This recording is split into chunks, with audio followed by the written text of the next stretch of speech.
আসসালামু আলাইকুম। Greatest show on earth FIFA World cup শুরু হওয়ার আগে আর্জেন্টিনা তাদের সর্বশেষ ম্যাচটা খেলে ফেলেছে।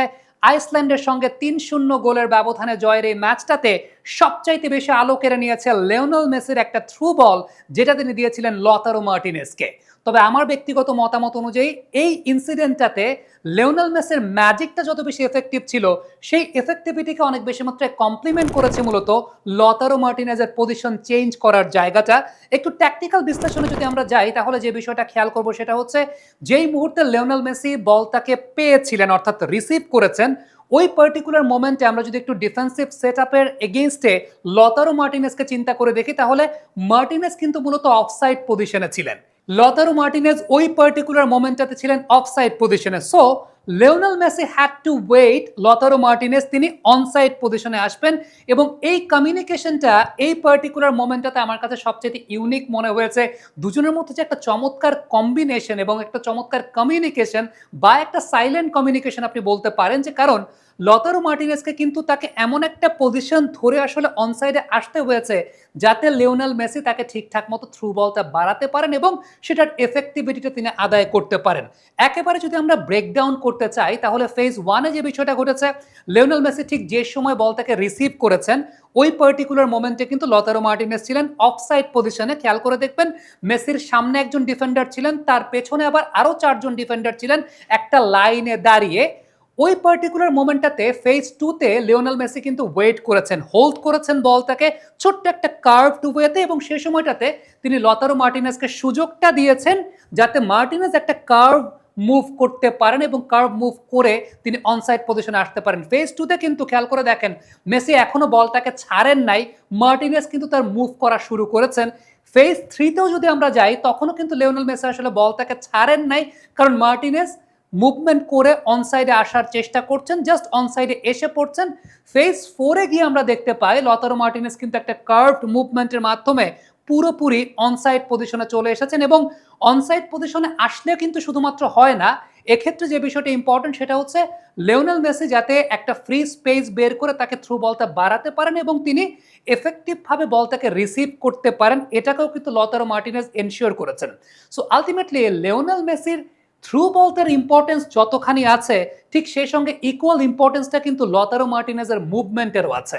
এখানে কমিউনিকেশনের জায়গাটা যদি আমি বলি, তাহলে মেসি যখন বলটাকে রিসিভ করেছেন, ঠিক ওই মুহূর্তেই কিন্তু মেসি অ্যান্টিসিপেট করেছেন যে আচ্ছা, মার্টিনেজ কিন্তু এই জায়গাটাতে অফসাইড পজিশনে আছেন, এবং ওই যে কমিউনিকেশনের জায়গাটা, দীর্ঘদিন একসঙ্গে তারা খেলছেন, তাদের মধ্যে এই কমিউনিকেশনটা বিল্ড আপ করাই আছে।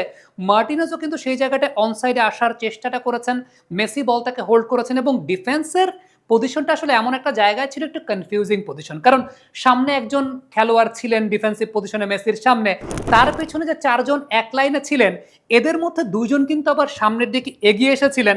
তারাও একটা লাইন মেনটেন করার চেষ্টা করেছেন, যেখানে আসলে মেসিকে ফাইনাল চার্জও তারা যাচ্ছেন না, আবার মেসি যদি থ্রু বল বাড়ান সেক্ষেত্রে তারা যাতে বলটাকে ধরতে পারেন, এরকম একটা পজিশনে। অন্যদিকে তাদেরকে কিন্তু আর চোখে এই ব্যাপারটাও খেয়াল রাখতে হয়েছে, লতারো মার্টিনেজ অফসাইড পজিশনে আছেন, সেখান থেকে অনসাইড পজিশনে আসবেন কিনা। Martinez being very much clever, তিনি কি একটা কার্ভ মুভমেন্ট করে দেন তিনি ভেতরের দিকে ঢুকেছেন, এবং now that was the magical moment, যেখানে মেসির সামনে একটা ট্রায়াঙ্গেল শেপে মোটামুটি 3জন ডিফেন্ডার চলে এসেছিলেন, সেই ট্রায়াঙ্গেল থেকে ভেদ করে লিওনেল মেসি কিন্তু পুরো ডিফেন্সটাকে স্প্লিট করে দিয়েছেন, এবং দ্যাট ওয়াজ দ্য ম্যাজিক, যে অ্যাকুরেসির জায়গাটা। এতক্ষণ তো ট্যাকটিক্যাল জায়গা নিয়ে কথা বললাম, যে আলটিমেটলি অ্যান্টিসিপেশন এবং কমিউনিকেশন, তবে এই জায়গাটা কিন্তু পিওর স্কিলের জায়গা, এবং এটা লিওনেল মেসির পক্ষে সম্ভব, that is very much expected. এবং লতারো মার্টিনেজের ক্রেডিটটা সেই জায়গাতে, যে মুভমেন্ট যেটা তিনি করেছেন, এত অ্যাকুরেটভাবে মুভমেন্টটা করেছেন, অ্যান্টিসিপেটটা খুব ভালো মতো করে থ্রু বলটাকে পরবর্তী সময় তিনি রিসিভ করতে গিয়ে দেন তাকে পেনাল্টি এরিয়ার ভেতরে ফাউল করা হয়েছে, এবং পেনাল্টিটা আর্জেন্টিনার পক্ষে তিনি আদায় করেছেন। বাবা, এত এনার্জি কই পাও? এই পাওয়ার চুমুকে অ্যাকশন। সো এই পার্টিকুলার ম্যাচটা দেখে আমার যে পার্সোনাল অবজারভেশনের জায়গাটা, সেটা লিওনেল মেসির প্লেয়িং রোলটা নিয়ে। এই প্লেয়িং রোলটা অনেক বেশি মাত্রায় এফেক্টিভ। সত্যি কথা বলতে, এই প্লেয়িং রোলটাকে আপনি কিন্তু কোনো একটা নির্দিষ্ট ছকে ডিফাইন করতে পারবেন না। কখনো মনে হচ্ছিল লিওনেল মেসি ফলস নাম্বার 10 হিসেবে খেলছেন, কখনো মনে হচ্ছিল ডান দিক থেকে খেলার চেষ্টা করছেন, কখনো মিডফিল্ড থেকে খেলছেন, আপনি যদি অন দ্য পিচ লিওনেল মেসির পাসিং জোনগুলো একটু খেয়াল করে দেখেন তাহলে কিন্তু পুরো ব্যাপারটা বুঝতে পারবেন যে মেসি কিন্তু এখানে ড্রিবলিং নির্ভর ফুটবলটা খেলছেন না, তিনি স্পেস খোঁজার চেষ্টা করছেন, পুরো মাঠে দৌড়াচ্ছেন এবং পুরো মাঠের বিভিন্ন জায়গা থেকে তিনি থ্রু বল বাড়ানো কিংবা সামনের প্লেয়ারের সঙ্গে 1-to-1 খেলা।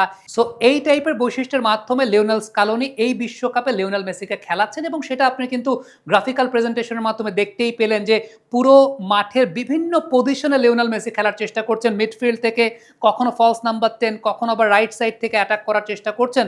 অর্থাৎ এই জায়গাটায় মেসি খুব বেশি বলের কাছাকাছি থাকছেন না, তার চাইতে বরং তিনি অনেক বেশি মাত্রায় মুভমেন্ট করছেন বিভিন্ন দিকে, অপোনেন্টের দুর্বলতাগুলো খুঁজে বের করার চেষ্টা করছেন, ফ্রি স্পেস খোঁজার চেষ্টা করছেন এবং এই যে মুভমেন্টগুলোর মাধ্যমে আলটিমেটলি লিওনেল মেসি কিন্তু পুরো ম্যাচের টেম্পোটাকে কন্ট্রোল করার চেষ্টা করছেন। 68 মিনিটের পর থেকে মেসি নেমেছেন এবং এরপর থেকে যে বিষয়টা আসলে লক্ষ্য করা গেছে সেটা হচ্ছে মেসি কিন্তু ডিসাইড করছেন যে ম্যাচের টেম্পো কখন হাই হবে, আবার ম্যাচের টেম্পো কখন লো হবে। সো একটা ডিফারেন্ট কাইন্ড অফ নেচারের লিওনেল মেসিকে 2026 বিশ্বকাপে কিন্তু ফুটবল বিশ্ব দেখতে পাবে। পাসিং অ্যাকুরেসি নিয়ে যদি আমরা একটু কথা বলতে চাই, খুব কম সময়ের জন্য খেলেছেন কিন্তু এই কম সময়ে পাসিং অ্যাকুরেসির জায়গাটাতে প্রায় 80% পাসিং অ্যাকুরেসি লিওনেল মেসির ছিল। সর্বমোট 19টা পাস তিনি দিয়েছেন, 19টা পাসের মধ্যে 15টা পাস তিনি অ্যাকুরেট দিয়েছেন এবং প্রতিপক্ষের অর্ধে পাসিং অ্যাকুরেসির কথা যদি আমরা বলি তাহলে 13টা পাস প্রতিপক্ষের অর্ধে দিয়েছেন, যার মধ্যে 10টা কিন্তু অ্যাকুরেট পাস ছিল। সবকিছু মিলিয়ে লিওনেল মেসি তার ম্যাজিকের জায়গাটা পুরো ম্যাচে কিন্তু ফুটবল বিশ্বকে অনেক বেশি মাত্রায় বিমোহিত করেছে, পুলকিত করেছে, আনন্দিত করেছে, শিহরিত করেছে। তবে একটা বিষয় একটু বলি, সেটা হচ্ছে অনেক ফুটবল অ্যানালিস্টরাই এই বিশ্বকাপে আর্জেন্টিনাকে খুব বেশি এগিয়ে রাখছে না। আমি যতটুকু খেলা দেখেছি এই ম্যাচটা, ইভেন মেসি নামার আগেও যতটুকু আমি খেলা দেখেছি, আমার কাছে এই টিমটার মিডফিল্ডটাকে অনেক স্ট্রং মনে হয়েছে।